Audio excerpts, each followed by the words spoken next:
Hello, my name is Adamaris and today I'm going to be presenting on Los Angeles freeway expansion in the 1950s.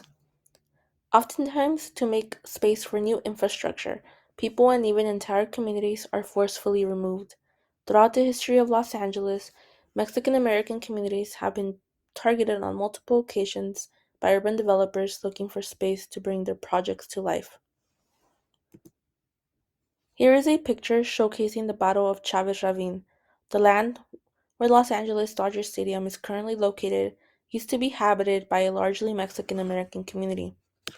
To make room for the stadium, Chavez Ravine residents were forced to relocate in the 1950s after the city acquired the land using eminent domain.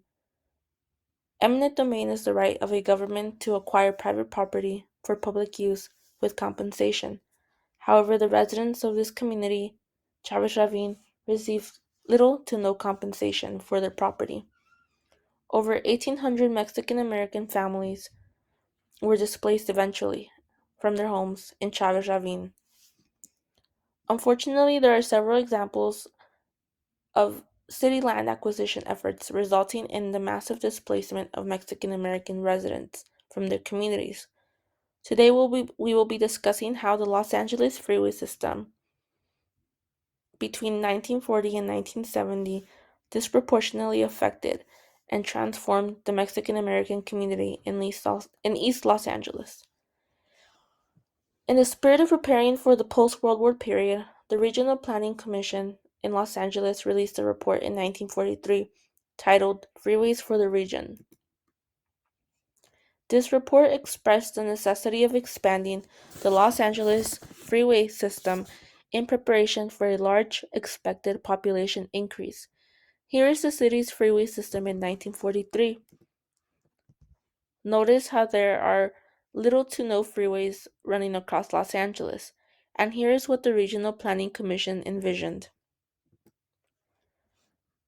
As you can see in this image, there are a lot more freeways running through different parts of the city. However, financing a multi-million-dollar freeway construction project that covered 4% of Los Angeles, twice the rest of all other areas in California, would be difficult. When the proposal was released, the city of Los Angeles faced two challenges. First, it did not have the sufficient capital to purchase the land necessary to build the proposed highways. Additionally, the city did not have the legal authority to remove residents who refused to sell their homes to the city. Two important legislations provided the funding and legal authority the city needed to execute their plans. In 1941, voters passed the Street Vacation Act, which gave agencies the legal authority to vacate residents from their properties using eminent domain. The same year, the government passed the Defense Highway Act of 1947, which provided federal funding for freeway construction projects. With this additional funding and newly found legal vacating authority, the city of Los Angeles was one step closer to expanding their freeway system.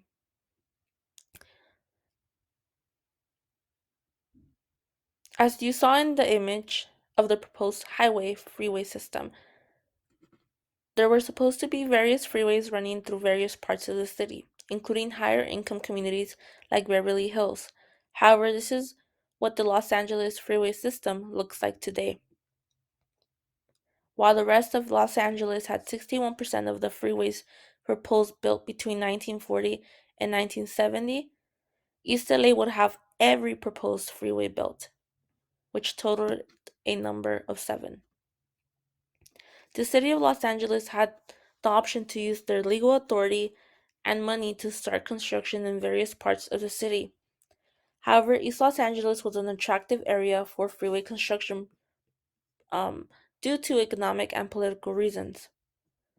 East LA's largely Mexican American population demographic directly affected the value of private properties in the area. Thus, it was cheaper for the city of Los Angeles to buy private property in East Los Angeles than it was in other regions of the city. Additionally, historian George Sanchez of USC states, quote, freeway planners decided Boyle Heights was a place they could build freeways, because there wouldn't be a tremendous amount of political repercussions. End quote. Eventually, the city appropriated private property, portions of school campuses, such as East Soto Elementary School, and green spaces without serious political consequences. While we don't know the total number of residents that were displaced from East Los Angeles to make room for 7 freeways, we do know that 21,000 residents actually, were removed and displaced from Lincoln Heights and Boyle Heights alone. After construction finished, these freeways spanned over 700 acres of land, effectively covering 19% of East LA, almost one-fifth of East LA. The residents that remained in East Los Angeles after the freeways were built dealt with severe noise pollution and less physical green space for recreational purposes. Transportation infrastructure, like freeways, can reshape a community's culture and residents. The following piece of art showcases how freeway infrastructures present themselves in residents' everyday lives and traditions. This is this art piece is titled Wedding Photos, Hollenbeck Park, and it was created by native Chicano artist David Botillo. David Botillo's 1990 painting, Wedding Photos, depicts a pastoral scene in a century-old park in his native East Los Angeles. A photographer is framing his shot of a wedding party against a willow tree. The angle chosen by the photographer carefully excludes a prominent structure that Botillo, in contrast, makes clear: the freeway. The picture illustrates two things known in East Los Angeles. One, that a freeway has no place in pictures, and that two, it is fixed in a landscape that would otherwise be picture perfect. The primary document for my research fails to consider how the proposed freeway master plan will impact the surrounding communities.